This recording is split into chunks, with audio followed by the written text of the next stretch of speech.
नमस्कार, धार्मिक बातें यूट्यूब चैनल में आपका स्वागत है।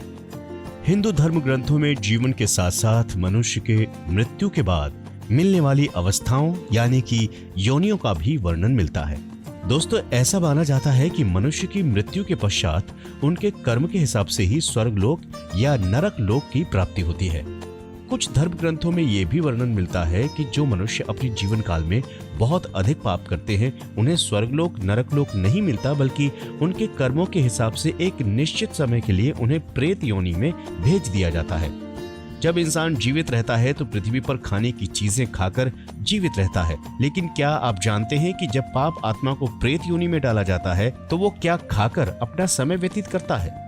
अगर नहीं जानते हैं तो आज इस वीडियो में आप जानेंगे कि प्रेत के आहार से जुड़ी एक पौराणिक कथा के बारे में, जिसका वर्णन स्कंद पुराण में मिलता है वंशी राजा हुआ करता था जो बड़े बड़े यज्ञ कराने वाले, दाम्पत्य तथा प्रत्येक कार्य में दक्ष था। एक समय राजा विदुरथ अपनी सेना के साथ हिंसक पशुओं से भरे हुए वन में शिकार खेलने के लिए गए। वहां उस वन में राजा ने कई हिंसक पशुओं को मार गिराया।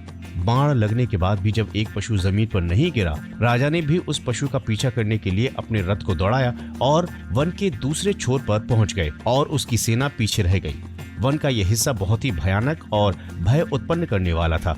उसमें कांटेदार वृक्ष और झाड़ियां भरी हुई थी। इस तरफ की सारी जंगल पथरीली, रूखी, सूखी तथा जल विहीन थी।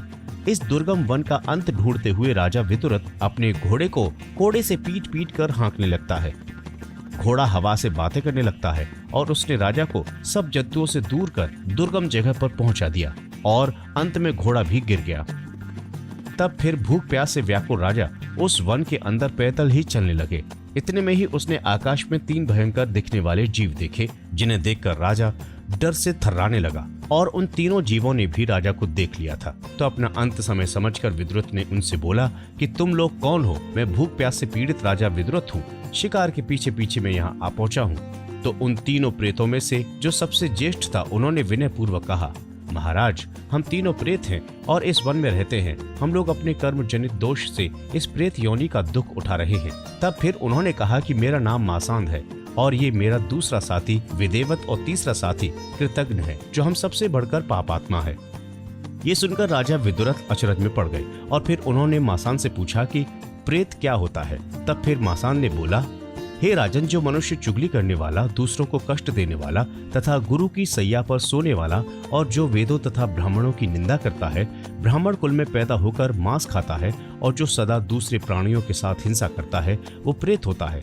जो पराई स्त्री से अशक्त, जो दूसरे के धन को हड़पने वाला, जो पराई निंदा से संतुष्ट होने वाला हो, जो धन की इच्छा से नीच अथवा दुष्ट व्यक्ति से अपनी कन्या का विवाह कर देता हो, राजन, वो भी प्रेत है। जो मनुष्य उत्तम कुल में उत्पन्न दोष रहित और विनयशील पत्नी का त्याग करता है, जो देवता, स्त्री और गुरु का कर्ज देकर लौटाता नहीं है तथा जो ब्राह्मणों के लिए धन का दान होते देख उसमें विघ्न डालता है, वे सभी प्रेत योनि को प्राप्त होते हैं।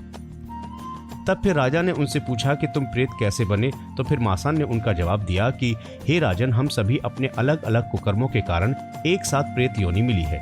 हे राजन, हम तीनों एक ब्राह्मण के यहाँ एक साथ पैदा हुए थे।